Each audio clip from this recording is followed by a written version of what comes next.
Welcome back to the Mental Health Matchmaker, the podcast from Building Bridges Psychotherapy. I'm your host, Brooke, and this is an Ask a Therapist episode where you submit your therapy questions and we bring them to one of our licensed therapists for honest, grounded answers.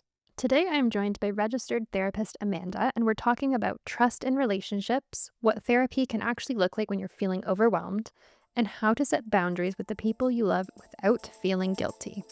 Let's get into our first question.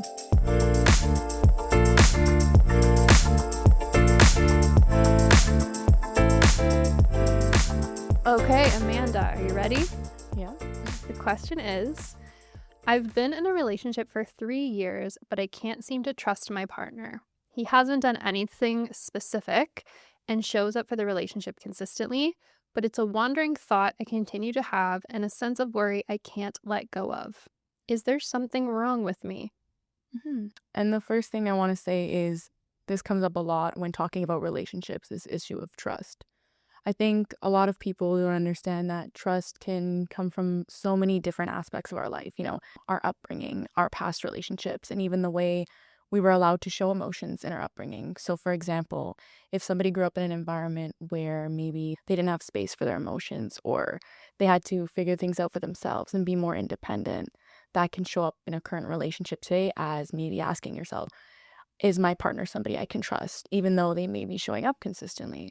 And even in our past relationships, if we were in relationships where we were let down or lied to, that can make our nervous system more on edge and make it easier to have those thoughts about, our current relationships. I would like to bring in attachment theory when talking about trust and relationships with individuals in counseling, because the attachment theory shows us these bonds that we create in our childhood with our caregivers. From the minute we're born, the needs, our basic needs like food, water, attention, things like that. If those needs are consistently met, we can be more safe and secure in our relationships, and that's something we bring into our adult relationships. Versus if those needs maybe aren't always met, or they're inconsistent or not there at all, we develop patterns like anxiety or, avoidance, where we kind of withdraw for that safety. So, for example, you may have one partner in a relationship where they're more anxious. They tend to read into things. They want that reassurance and that validation from their partner. And that's because there may be a fear of abandonment or rejection in the relationship. Then you may have another partner who has this avoidance and they tend to withdraw when things become overwhelming, just because that's how they learned to cope and be safe in their past relationships. And so this is a cycle we typically see a lot within couples counseling. It's like the push-pull cycle, we call it, where one partner goes for that communication and wants to work out the conflict, while the other just avoids and withdraws. And that makes the anxious partner more anxious, and that anxiety makes the partner who's avoidant withdraw more. And again, it's not to say that any of these patterns are incorrect. And it's not to say the couple is reacting so much about the moment or the conflict, but rather the patterns they learned and developed through their childhood. And the other thing I wanted to add in is a lot of people don't know that the trust can also come from within ourselves. So if we have issues trusting ourselves, if we have a lower confidence, if we can't trust our feelings and our judgment, it makes it a lot harder to trust another person. And so I can always compare it to when we talk about you can't love somebody else before you love yourself. It's the same thing with trust. And I think therapy is that great space to learn to build that internal sense of safety with yourself and learn to trust yourself. That way you can also not only look at, where are these patterns coming from? Because a lot of the times when people have that mistrust, they worry that it's something wrong with them. And instead of like pressuring yourself and asking yourself, what's wrong with me? Why can't I trust? We want to shift that perspective to where did I learn this and how can I learn to build that sense of safety with myself before giving it to someone else?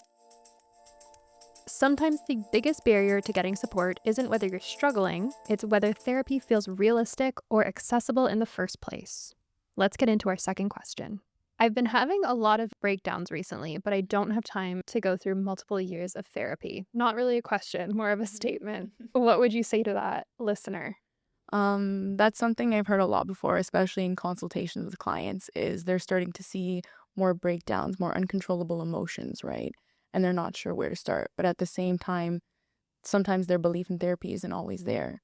And so that can definitely be frustrating. I think that there's a lot of misconceptions within therapy in that it doesn't always have to start out with you jumping in and being ready, right?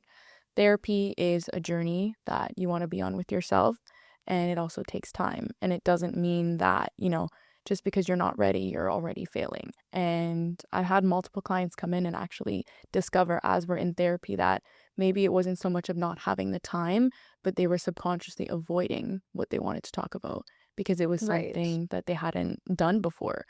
And it's completely valid. You're sitting in therapy, you're going through multiple emotions, memories, and experiences, maybe sometimes even traumas that you've never opened up before. And growth can also feel uncomfortable. In those moments, you're growing, and being able to talk about those things, you are growing. In the moment, it feels like a setback, it feels like you're taking steps back because Mhm. that growth is uncomfortable. Yeah, and it can feel like an inconvenience initially, right? Even when you're not happy with your routine, Yeah. it still feels uncomfortable to shake it up and start to change things, even if you know that that's required to get to where you want to be. Yeah, and I also compared to like things like grief. When they say grief isn't linear, growth isn't linear as well. It can look so different on everybody, and it can look like something big or it can look like something small, or sometimes people won't even be able to see it on you, right? Mm. But that's all what therapy is about, is discovering what's growth for you on the inside. Mm. Yeah, and noticing, as you move through sessions with your therapist, Mhm. noticing the ways in which you have grown, because I think that's Mhm. easy to overlook when we're so focused on the next thing or on a big moment. Right. And that's why I stretch the importance of finding a therapist that fits you in all my consultations with my clients, because, you're allowed to be picky with your therapist, and you should be picky because you're investing in yourself. You're allowed to choose a therapist based on their age, their gender, their background, the language they speak, whatever is going to make you feel comfortable in that moment. Because at the end of the day, it's you and that person in that room, and you need to be able to feel comfortable with that person, and that person should be able to hold space for you and make you feel comfortable in those moments of vulnerability. Mhm. Yeah. I feel like that part is actually really important to mention also because that could be part of the intimidation when thinking Mhm. about stepping into therapy for the first time. Mhm. The idea of like searching for the right therapist and Mhm. the process of maybe finding a therapist, maybe it doesn't feel like the right fit, so you have to find a new one. It does Mhm. require initially maybe a little bit of patience and time. For sure. But there's like good to be found once you're in that room with someone that feels like the right fit. And I can't tell you how many times that I've taken a consultation or even a first session. And at the end of the session, I always ask what stood out to you. They always notice their calmness. They always say I came in really anxious, worrying I didn't have anything prepared. And so I think that says a lot in the misconception that you have to come to therapy always prepared and always ready to talk about something. Right. Yes, this idea that, like, you are being graded and Mhm. you're coming in to present something Yeah. that has to be polished and Mhm. refined. You come as you are. Like, that's the whole point, right? Yeah, and an important thing, even like I talk about in therapy with clients who feel like maybe they're not ready yet, is stages of change, because there's so many different stages, right? And a lot of clients think that they start off in the stage, they're like, you know what, I'm at the preparation stage, I'm at the action stage, I'm ready to take that action by going into therapy. And then we start talking and they realize that there's a lot of stuff that they're not ready to face yet. And rather than feeling that shame, I like to explore that with them. Okay, what's this like for you? And go through, what's making it so uncomfortable, rather than making them feel that there's shame for not being ready to talk about that yet. I think just at the end of the day, to remember to clients, especially like the one who had the question, um, instead of asking yourself, what should I do? What should I be doing? Am I failing? Am I doing something wrong? Looking at what's one small thing I can do to support myself right now, whether that's maybe booking in a consultation or just taking some time and space to reflect for yourself. I think that that puts a lot less pressure on the person. Yeah, taking this, like, idea of these big things we need to do and breaking it down into the micro Mhm. and saying, like, what's something that feels actionable, even if I'm Maintainable. tired right now, even if Mhm. yeah, maintainable, exactly. Yeah.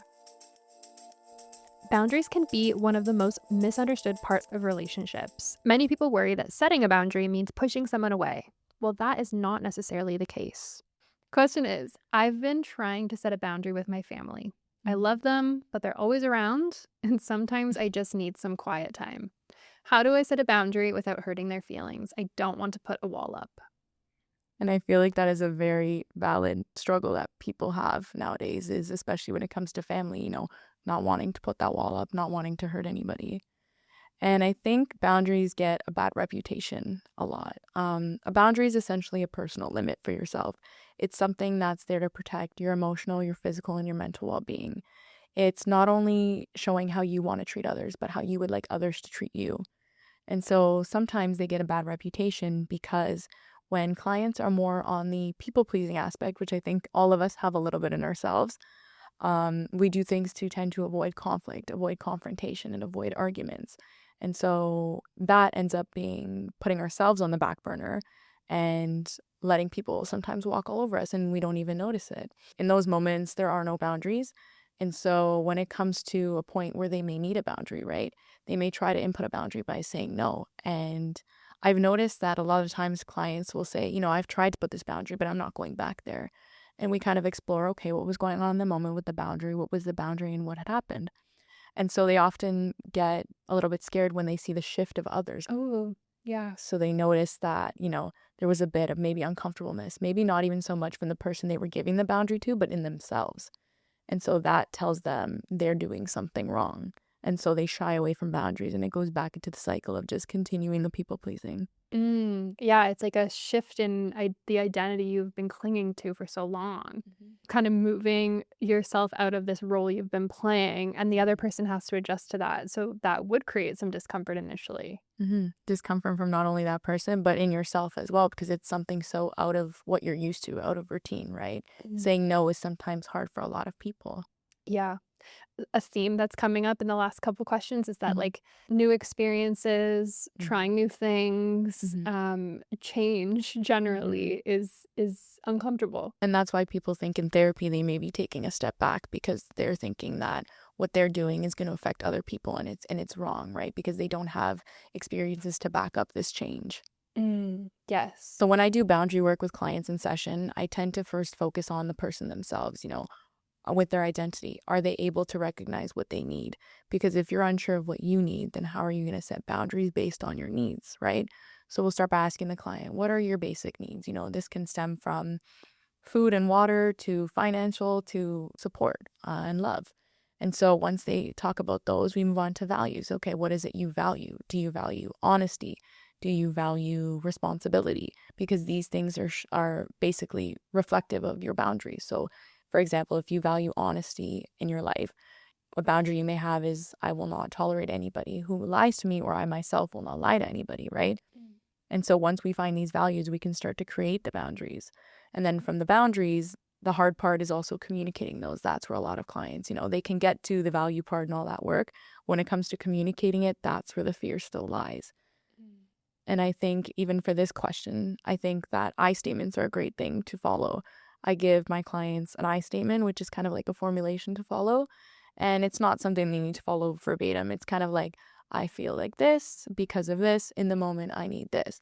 And it just tells you in that moment when you're trying to communicate a boundary, what is it you need right now? You're asking yourself, which is not only gaining trust in yourself, but kind of checking in with yourself and what you need and learning how to communicate that in a way that's not harming anybody. Yes, yes, I love that. And I think within this question here, saying something to your family simply is like, I've been feeling a bit overwhelmed and tired lately, and I just need some time to recharge, some quiet time. I think in a way you were able to respectfully talk about what you needed and still not push anybody away, because I feel like a lot of the time that's the worry, is pushing people away. Yeah. I also love how the question was posed by the listener. Mm-hmm. Like, there's so much consideration and care, right? Mm-hmm. They're saying, I don't wanna hurt anybody, and clearly that points to this level of kindness in this person. Mm-hmm. Leaning on that, and leading with that. Mm-hmm. You can say, I really don't wanna hurt you, and this is, not personal, Mm-hmm. and I love you, and Yeah. I am also just really tired and overwhelmed." Yeah. Like, you can be yourself in that delivery, which is clearly a very kind, caring, Mm-hmm. considerate person. You can see that you're being kind and empathetic, but then the thought of boundary just kind of pushes that away. Right, Hmm. right. And I think that, something I like to tell clients when we're doing boundary work is I tell them to imagine themselves surrounded by a picket white fence. It's not high up, it's not a guarded wall, it's not blocked, it's see through, which means you can see outside and others can see in. There's also a little gate that you can open and close, meaning that, you can open and close your boundaries. They're not permanent, they're not walls, and they're not harmful to anybody. I'm obsessed with that. Especially because for so many people, the idea of setting a boundary does feel like putting up a wall. And when you visualize a wall, you visualize this block. No one can get to you. No one can see through it. It feels harsh. It feels intense. It feels like you're closing yourself off. Shifting the visual to a fence where there is openness. You can see through. You can make adjustments. You can open the gate when you choose to. There's more room. There's more flexibility. And I think people also don't realize that boundaries can be temporary. They don't have to be so harsh. But, someone might need more boundaries than others. They go on a spectrum, right? And we want to find what's balanced for us. Yes, yes, yes. And that all starts with getting to know ourselves. And a great place for that is the therapy room. I also like to give some acronyms to my clients when they're trying to work on communicating these boundaries. Give and fast. So give is an acronym you can use when you want to keep the relationship, when you want to ensure that you're being kind. So G would stand for being gentle. Be gentle to the person, in a gentle tone. I would be invested, show the person you're listening to them. You're invested in the conversation. V would be to validate. So validate that you heard what they were saying. And then E is easy manner. So you kind of want to talk about what you need in an easy, calm manner. And that's a quick way to just remember, how to keep a relationship while still inputting your boundaries. Oh, I love that. Yeah, it's very easy to remember. Yeah. And it's like a mental checklist. So like you can ensure you've done everything. So logically you can see, I did no wrong, even though that feeling may still come up. And then the other one is fast. And that is for ensuring you stay true to yourself. So F means being fair. So not only to yourself, but treating the other person the way you want to be treated. A is apologies, so don't over apologize, which is something that is hard to do. Yes, it is. And then S stands for stick to your values. So, going back to those values, what is it that you value from this conversation, or what is it that you value in accordance to the boundary? And then T is truthful. So be truthful and honest. Right. And I feel like some resistance could come up around someone, like for someone who tends to lean towards the people-pleasing behaviors, right? Because often they're afraid to tell their truth, which might be that they need space, right? Yeah. And oftentimes it comes from a lot of experiences, like we were talking about from the first question growing up.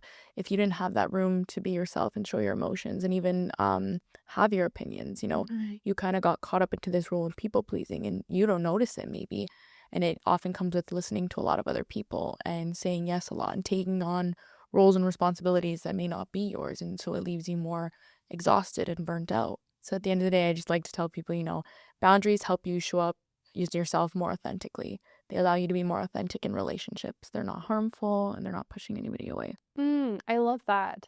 I love landing on that note, because also thinking about setting the boundary, if that's all we're focused on, right? Versus like, what will this allow for in the future? What will this initial uncomfortable action give us once it's in place, Yeah. At the end of the day, what is it that we're working towards? Yes, exactly. That's it for this episode of Ask a Therapist. If you have a question you'd like answered in a future episode, check the show notes for details on how to submit. We would love to hear from you.